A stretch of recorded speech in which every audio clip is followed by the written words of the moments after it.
no solo quienes tengan recursos van a poder hacer política. 2. La política se va a convertir aún más, porque entiendo que ya sucede en la realidad, en un espacio para que se infiltre dinero ilícito. Un espacio físico vandalizado por sus miembros versus una ciudad que facilita y se vuelve cómplice de la criminalidad. Pero lo grave es cuando la ciudad se vuelve cómplice de la criminalidad. Cuando la propia ciudad, por su organización territorial, discrimina, segrega, excluye, estigmatiza. Y efectivamente en la realidad ecuatoriana no nos queda lejos los ejemplos mexicanos, colombianos y tal en Europa de esta influencia del crimen organizado, hay que decirlo también, seguridad, fuerza pública, policía, ejército, etc. Para el Ecuador ya no son ajenos estos escenarios, los estamos viviendo, nos obligan a reflexionar sobre esto. Me toca ser de abogado del diablo y quisiera preguntártelo en esta manera. ¿Qué nos ocurre? Muy compleja es la realidad del Ecuador en este momento frente a la delincuencia organizada, frente a la criminalidad. ¿La ciudad es víctima o cómplice? Hoy hablaremos sobre el Estado paralelo y cómo los grupos delincuenciales capturan el territorio, cómo capturan el ejercicio de la violencia y, por qué no, hablaremos también de cómo el espacio público y el espacio privado se ven influenciados por estas lógicas. También hablaremos sobre temas controversiales para la ciudad, el agua como un flujo natural y político, además de un bien común. Para ello nos acompaña hoy Carlos Gerbes, docente de la UPS en temas de criminología y abogado de profesión.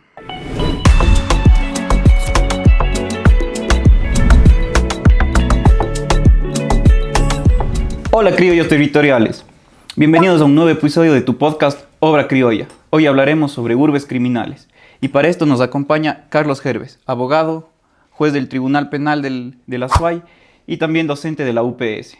Entonces, Carlos, te propongo, vamos directo con las preguntas. Bueno, en primer lugar, José, agradecer la invitación a Obra Criolla, un espacio interesante de diálogo diverso respecto al tema urbanístico y esperemos que el día de hoy sea de provecho en cuanto a los temas que toquemos. Así va a ser, creo que son temas que están justo en la discusión del ojo público.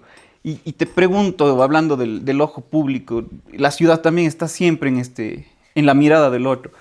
¿Consideras que la ciudad es un cómplice más o es una víctima de la delincuencia? O sea, quiero decir, el territorio permite que las dinámicas vandálicas, por así decirlo, tengan su espacio, o nosotros como ciudadanos creamos al territorio bajo esta lógica.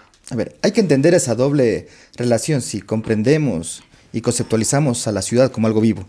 No solo cemento, no solo infraestructura, sino personas que se relacionan y espacios en los que se relacionan estas personas.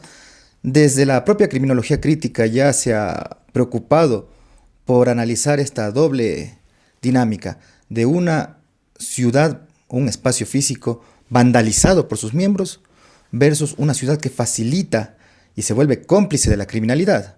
Cuando tenemos una ciudad vandalizada por sus propios miembros, cuando las propias dinámicas sociales, delincuencia organizada, delincuencia común, delincuencia de oportunidad, se ven impulsadas por las propias actuaciones de quienes residen en determinados espacios físicos. Pero lo grave es cuando la ciudad se vuelve cómplice de la criminalidad. Cuando la propia ciudad, por su organización territorial, discrimina, segrega, excluye, estigmatiza. Entonces, yo creo que la posibilidad es ahí en esa variante de tu pregunta mixta.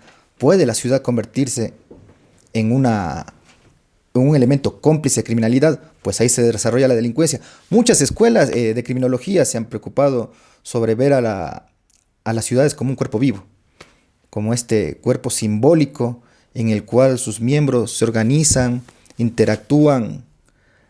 Hay incluso teorías del derecho, metiendo un poco el derecho dentro de este tema del urbanismo, que contemplan a las ciudades y a los grupos sociales como una suerte de conjunto de elementos interrelacionados. Me explico. Para Emilio Durkheim, cuando más o menos sienta las bases de la teoría de la imputación objetiva, los quienes conocen un poco de derecho van a entender este tema. Voy a ser lo más claro y básico posible en eso. Dice que los seres humanos somos como submarinos, que navegamos navegamos en un océano y no colisionamos ni con los icebergs ni con otros submarinos por nuestros radares. en este caso por nuestros roles. Entonces, si trasladamos esto al concepto de ciudad y nos preocupamos sobre responder de forma categórica si somos víctimas, si la ciudad es víctima de la delincuencia o nosotros, los ciudadanos, somos quienes delinquimos, no podremos dar una respuesta que tome por posición en cada una de estas dos teorías, sino al ser los propios movimientos sociales y las propias ciudades elementos vivos, una respuesta que relacione ambos aspectos. Y en eso es importante tener claro la visión de ciudad que queremos, la visión de sociedad que tenemos. Regresando a la criminología crítica, hubo un experimento, se llama de las ventanas rotas, en los que se dejó un vehículo en Palo Alto, en una población económicamente alta en Estados Unidos, y se dejó otro vehículo en el Bronx, en un barrio ya más conflictivo en Estados Unidos. Así es. No sé si lo han escuchado, a lo mejor desde algunas materias pudieron haberlo tratado en la carrera. El vehículo que se quedó en el barrio conflictivo inmediatamente fue vandalizado, destruido. El vehículo que se quedó en el barrio de clase media alta no sufrió problemas, estuvo intacto. Luego se le aplica, miren, como tenemos primero el medio, los dos grupos sociales diferentes y los individuos. Luego se le aplica un giro al experimento y se rompe una ventana. El momento que se rompe esa ventana comienza inmediatamente a vandalizarse el vehículo. Entonces vemos cómo el medio pasó de víctima del entorno a un medio para favorecer la criminalidad. ¿Cuáles son las reflexiones que nos da este experimento respecto a tu pregunta? Que el considerar a la ciudad o al espacio físico como víctima o como medio para la criminalidad va a depender del ciudadano y del Estado. En este experimento que te contaba, se llegó a la conclusión de que cuando el Estado no interactúa, al menor desorden crece la violencia, crece la inseguridad, crece el daño social, y esto generó muchas políticas de cero tolerancia. Por ejemplo, en Nueva York, en los 90, con el alcalde Giuliani, se establecieron políticas de eliminar grafitis, de sancionar a quienes se saltaban los controles del metro.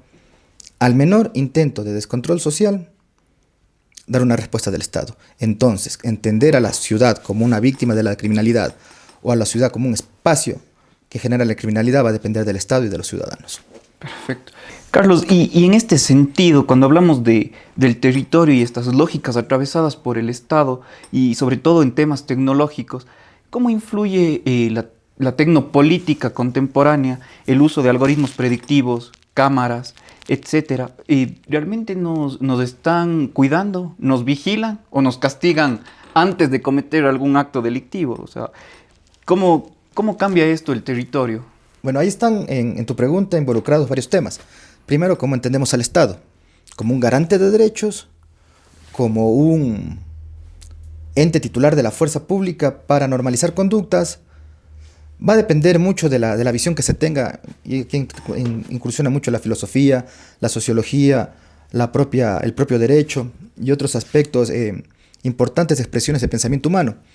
A ver, si partimos de cómo se creó el Estado, o cómo filosófica y teóricamente consideramos que se creó el Estado a partir de un pacto social, de un contrato social, en el cual los seres humanos, dependiendo qué visión tengamos, se iniciaron con una convivencia pacífica o con una convivencia violenta, renuncian a ciertos derechos y prerrogativas para precautelar sus derechos a la libertad, a la vida, a la propiedad, etc., al bienestar.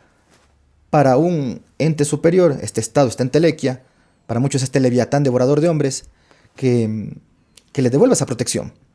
Entonces, con ese antecedente, ¿nos vigilan o nos protegen? Es una reflexión que nos regresa a las viejas ideas de Bethan del panóptico.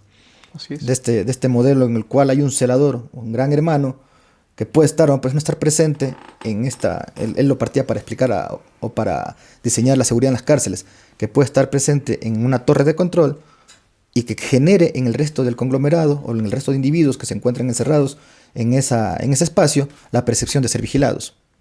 Entonces, si me preguntas, todas estas técnicas de control de política criminal, los algoritmos, los mapas de georreferenciación del delito, las propias estadísticas que tienen bastante incidencia en indicarnos en qué puntos de la ciudad se encuentra más focalizada la actividad delictiva. Partimos de la renuncia a cierto derecho a la intimidad por ser vigilados. pero por un bien, entiendo, superior, y quiero verlo así, pensando en manera positiva, de que se garantice seguridad. Si tengo un sistema de cámaras, un sistema integrado de ECU 911 que funcione, que el día de mañana, si hay un crimen y se le pide el video al sistema ECU 911, no me diga que la cámara estuvo dañada. ¿Qué es lo que normalmente pasa? Claro, no va a representar que mi renuncia a mi intimidad no sirvió para nada. No se controló el espacio, no se garantizó seguridad, no se vigiló la urbe, y no tengo un respaldo para, qué sé yo, de demostrar que existe un delito quienes participaron. Entonces es muy interesante y se analiza desde la literatura, Vigilar y Castigar, desde el cine, debes haber visto Minority Report, claro. Una sociedad en la cual habían 3 oráculos que preveían quiénes iban a cometer un delito y los castigaban y los detenían antes de cometer el delito. En derecho penal no sancionamos intenciones, sancionamos hechos ilícitos cometidos o que fueron frustrados en tentativa, pero esa necesidad del ser humano de autoprotegerse, autotutelarse, de buscar un mecanismo de convivencia en el cual se controle el poder, se controle la fuerza, se controle la violencia, la criminología crítica dice se controle la masacre, nos ubica el derecho como herramienta para esto. Y hay todos estos sistemas de vigilancia que hoy tenemos en distintos espacios, ya desde los privados, los particulares, hasta los públicos, que deben darnos cierta seguridad y no percepción aún más de inseguridad. Así es. Y de involucramiento en nuestra intimidad. Bueno, un poco con tu reflexión me interesaría hablar sobre el tema del Estado paralelo, entendiendo que el Estado es el monopolio de la violencia física legítima, la definición más aceptada que tenemos. Pero ¿qué pasa cuando ciertos grupos, en especial grupos delictivos, capturan este rol y pueden ejercer la violencia? ¿Cómo van a modificar nuestras dinámicas territoriales? Y en este sentido, la ayuda internacional, ¿nos favorece, no nos favorece? ¿Cómo sería esta dialéctica de tener varios actores en el territorio? ¿Qué ocurre? ¿Modificamos nuestro territorio a lógicas extranjeras que nos van a apoyar para reducir el impacto de estas actividades delictivas, que nos van a vigilar desde otro punto también? Interesante la amplitud de temas a los que nos llevan estos problemas sociales. Nosotros somos un laboratorio social en constante formación y en constante movimiento como sociedad. Y efectivamente en la realidad ecuatoriana no nos queda lejos los ejemplos mexicanos, colombianos y tal en Europa, de esta influencia del crimen organizado, de la delincuencia organizada en todos los aspectos: economía, política, justicia, hay que decirlo también, seguridad, fuerza pública, policía, ejército, etc. Para el Ecuador ya no son ajenos estos escenarios, los estamos viviendo, nos obligan a reflexionar sobre esto. Mira José, cómo tú hace un momento dijiste que estos grupos tengan permitido actuar a través de la fuerza. Max Weber fue el que definió al Estado como el único titular monopólico de la fuerza. Y tú dijiste una expresión, estos grupos puedan ejercer la fuerza. No la pueden ejercer. El momento en que yo digo que alguien puede algo es porque contractual, legal o normativamente puede hacerlo. Es una prerrogativa de un sector o de un individuo. Estos grupos lo que lo hacen es ejercer esta violencia, este poder, esta fuerza, este control de facto, en el hecho. Permean economías, permean sectores de poder. Ecuador, sus niveles ese momento de tráfico de drogas, el momento de mercado del narcotráfico en la ciudad de Cuenca. Si nosotros consideramos que el Estado es el titular de la fuerza, ¿cómo lo está ejerciendo y por qué lo está ejerciendo de esta manera? ¿Por qué desde los puertos de Guayaquil sigue saliendo droga? Así es. ¿Por qué en las ciudades de Cuenca el microtráfico sigue generando una masacre por goteo en determinados sectores de la ciudad semanalmente? Entonces, ¿dónde está el Estado? Y es el mismo ejemplo de las ventanas rotas. El Estado el poder dejó que ese vehículo sea vandalizado. Aquí el Estado no actúa y continuamos con una violencia que solo escala. Así es. Entonces, si vamos a este tipo de realidades que, como lo digo, no son ajenas al Ecuador, es la realidad actual del Ecuador, quien debe darnos una respuesta es el Estado. Involucrarse el Estado de forma seria en este tema. ¿Cómo lo resuelve? ¿Qué elementos desde el derecho, desde la misma arquitectura que es el campo de ustedes, en lo urbanístico, cómo nos garantizan esas políticas que permitan, y esas prácticas que permitan que los ciudadanos vuelvan a salir a las calles. Jacobs, Janet Jacobs, bueno, se me fue la referencia, venía revisando antes de esta entrevista una visión o una teoría de ojos en las calles. Así es, sí, sí. Que los ciudadanos vuelvan a recuperar el espacio público. Y ahí tenemos varias experiencias. Ahora vamos a lo internacional. ¿Cómo podemos, uno, aplicar ideas que puedan funcionar en nuestro país y en nuestras realidades? A ver, nosotros no somos el derecho, la filosofía, la política, la economía, no son ciencias duras. Nosotros somos ciencias sociales.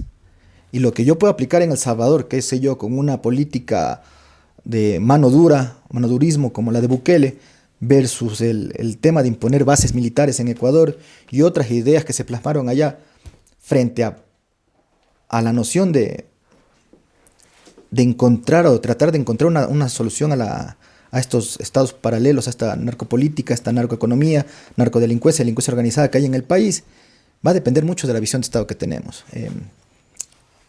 Hay varios ejemplos de cómo la respuesta no ha estado en el derecho, más bien está en la política pública, está en la política de espacio, están ustedes. A ver, para ninguno de nosotros es desconocido el ejemplo Comuna 13 en Medellín. Así es. ¿Cómo se cambió el sector luego de la intervención militar que tuvieron y de la masacre que tuvieron? Con obra pública. ¿Qué hicieron? Unas escaleras eléctricas que dinamizaron el turismo. Miren que la respuesta no estuvo en el derecho. Aquí en Ecuador, lamentablemente creemos que el derecho, el aumento de penas, la cárcel, el proponerle a los ciudadanos que porten armas es la respuesta. Y no estamos viendo cómo mejoramos el espacio en los sectores más excluidos, en los que desde la criminología crítica denominamos como los sellos. La criminología crítica en ese sentido es interesante. Diferencia entre nosotros versus los sellos. Esa teoría perversa de tener un enemigo, y el enemigo va a ser el que vive en la periferia, en los sectores excluidos, en los que no llegan los servicios públicos. Entonces, yo me preocupo por intervención internacional, necesaria, bien canalizada. Yo me preocupo por política pública copiada del extranjero. Planteo una cárcel en Barcazas, planteo una cárcel de máxima seguridad, planteo más cárcel. Y si yo planteo más cárcel, no soy arquitecto, pero entiendo que en algún momento las tengo que llenar. Así es. Y no estoy generando política pública o visión para prever no tener que tener ni las cárceles ni llenarlas. Me planifico para castigar antes que para arreglar el problema, antes de que suceda. Bueno, Carlos, es interesantísimo porque, bueno, hablamos de narcopolítica, hablamos de economía, de sociedad, de todo un poco. Y en este aspecto me permito ser abogado del diablo, obviamente. ¿Y qué ocurre con el tema de la delincuencia organizada? Sabemos que muchas veces financian los proyectos públicos de forma indirecta, claro, pero son un fuerte motor para dinamizar la economía local. En este aspecto, en un caso utópico, si es que el Estado recupera su monopolio de la violencia y logra hacer un exterminio de estos grupos organizados o un exterminio parcial avanzado, ¿cuánto ganamos y cuánto perdemos? ¿Tenemos realmente ese flujo que nos permite hacer obras, que nos permite desarrollarnos? Tristemente esto es una realidad y tiene detrás muchas cosas como la corrupción, muchas vidas, pero como te dije al inicio, me toca ser de abogado del diablo y quisiera preguntártelo en esta manera. ¿Qué nos ocurre? Muy compleja es la realidad del Ecuador en este momento frente a la delincuencia organizada, frente a la criminalidad. Un hipotético, a ver, nos están consultando los ecuatorianos si queremos que y sin meterme en lo político, decía que nos están consultando si queremos que los partidos políticos no tengan financiamiento del Estado. Dos realidades. Uno, solo quienes tengan recursos van a poder hacer política. Dos, la política se va a convertir aún más, porque entiendo que ya sucede en la realidad, en un espacio para que se infiltre dinero ilícito. Así es. Ya, entonces, desde ahí tenemos ya la problemática de que somos en este momento sociedades dependientes de lo ilícito, del narco, de lo delincuencial que no resuelve el Estado. Entonces, en el hipotético ideal de que el Estado resuelva estos conflictos, acabe con o extermine o parcial o totalmente la delincuencia organizada, ¿qué puede ocurrir? Y también, devolviéndote el juego de abogado del diablo, vamos a tener efectos negativos tanto en corto como en largo plazo. A ver, muchas economías se movilizan, circulan dinero, circula capital a través de dinero ilícito, lavado de activos, en distintas actividades. Nosotros hemos llegado a normalizar lo ilegal como las vacunas. Miren, que pusimos un nombre criollo como el espacio de ustedes a una institución jurídica como es la extorsión. Y le institucionalizamos. Lo normalizamos. Ya. Lo vemos tan común que ahora se llama vacuna. Ya. Y el chulco, y tenemos 2 mujeres en Azogues asesinadas en un mercado, producto de estas actividades, relacionado con estas actividades, y es el común vivir, el común diario del ecuatoriano. Y además nos damos el lujo de legalizar lo ilegal. Empresas de papel, empresas de fachada, lavado de activos, evasión de impuestos, contrabando. Entonces esta dinámica bastante perversa en cuanto a la necesidad, a normalizar la necesidad de la intervención de la delincuencia, del narcotráfico, del dinero ilícito en nuestras economías, de eliminarse de golpe, va a generar un impacto. Falta de empleo, quizás falta de circulante, falta de capital. Pero al final yo creo que, bueno, y también otro riesgo. Si hablamos de eliminar la delincuencia, esto sería un proceso. En el momento en que tú estableces un proceso de combate extremo contra la delincuencia, vas a tener que apuntar contra líderes, cabecillas, miembros de estos grupos delictivos organizados, y se va a dar también más violencia. No solo la que se genera por el propio proceso de combatir la criminalidad, sino por quienes ocupan esos territorios. El momento, qué sé yo, en que se ataca a un grupo determinado, otro grupo delincuencial organizado va a intentar o intentará ocupar los espacios, los territorios donde estos se dedicaban al expendio de drogas, a las vacunas, a la extorsión, etc. Entonces ahí también se va a generar violencia, que es quizás la que estamos viendo a diario aquí en Cuenca, tema de conflictos por territorio para microtráfico.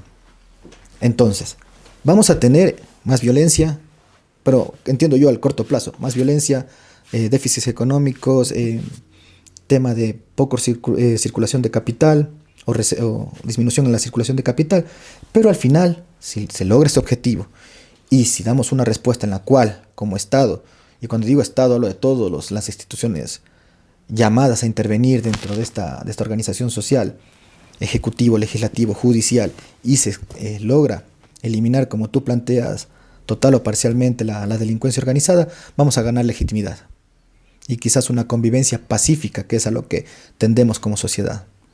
Y hablando de legitimar los elementos, una parte muy importante que tú mencionas es cómo normalizamos las vacunas, cómo ciertas actividades que están por fuera de lo legal las convertimos en algo que es parte de nuestro día a día.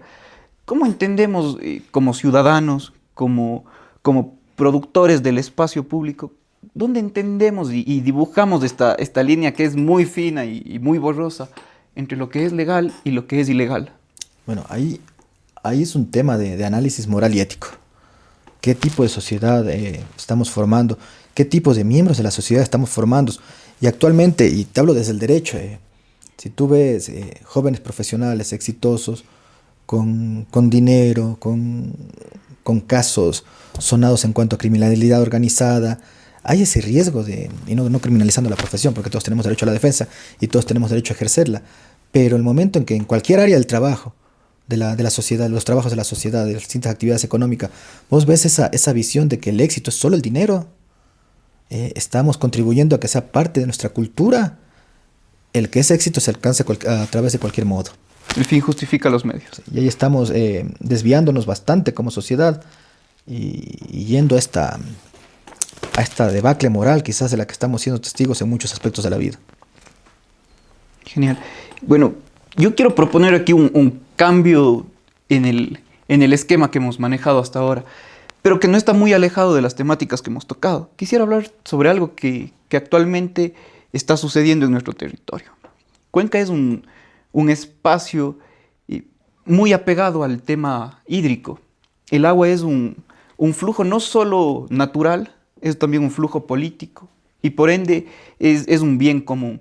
Entonces, ¿cómo entender el avance de los derechos hacia la naturaleza? ¿Se ha profundizado lo suficiente esta dialéctica objeto-sujeto y quién es poseedor de los derechos, a quién sí se le otorga y a quién no. O sea, quisiera saber qué es lo que nos hace tener ese derecho. O sea, ¿qué requisitos debo cumplir o si es que ese proceso estaría correcto? A ver, checklist, vamos de esto, entonces, bueno, te ganaste tus derechos. ¿Cómo funciona con los elementos que no son humanos, con un río en este caso? Bueno, y regresamos con esto, creo que al primer tema que conversábamos, sobre entender a la sociedad como un ser vivo en el cual todos sus componentes se interrelacionan. Así es. A ver, somos esos submarinos en el océano, navegando a ciegas con nuestros radares. Ese océano, ese medio ambiente, ese environment, como quieran decirlo, desde la criminología ecologista, también lo tratamos nosotros con mis alumnos y siempre conversamos estas temáticas. ¿Por qué proteger la naturaleza? ¿Por qué considerar a la naturaleza no un objeto de derecho, que fue la visión clásica, histórica, de entenderla como un objeto de protección y no como un sujeto de protección? El Ecuador creo que es pionero desde el 2008 en su constitución de darle esta categoría de sujeto de derecho al medio ambiente, a la naturaleza, y entendiéndola también como aquel entorno que nosotros necesitamos para desarrollarnos, no solo para servirnos de ella, sino como individuos, tener una vida plena a través del medio ambiente. Y el tema del agua, el tema del recurso hídrico aquí en Cuenca es... Bueno, yo no soy de Cuenca, yo vivo aquí desde los 17 años, ahora tengo 43, y me siento bastante parte de esta sociedad. Y entiendo para esta ciudad, para esta sociedad, la importancia del agua. Miren la expresión social que tuvimos hace unos días. Claro, todos vamos a decir, lo social es político, la ecología es política, el género es político, todo es político. Pero lo que tuvimos hace unos días rebasó lo político. No habían actores, no habían camisetas, no habían banderas, no habían colores. Era la visión del ciudadano aquí de Cuenca de pensar de a futuro qué va a pasar con el recurso hídrico de la ciudad. ¿Qué va a pasar con la naturaleza, con el medio ambiente en la ciudad? Y aquí tenemos el Parque Nacional Cajas, sus lagunas, sus senderos, sus montañas. Tenemos los ríos que atraviesan toda la ciudad. Lo importante para el ser humano que es poder salir a pasear en las orillas del río, salir a trotar en las orillas del río, visitar el Parque Nacional Cajas y caminar y entender que no es un favor el que yo hago por proteger a la naturaleza, si la protejo o no. Es un favor que me hago a mí mismo, porque yo me desarrollo en este medio.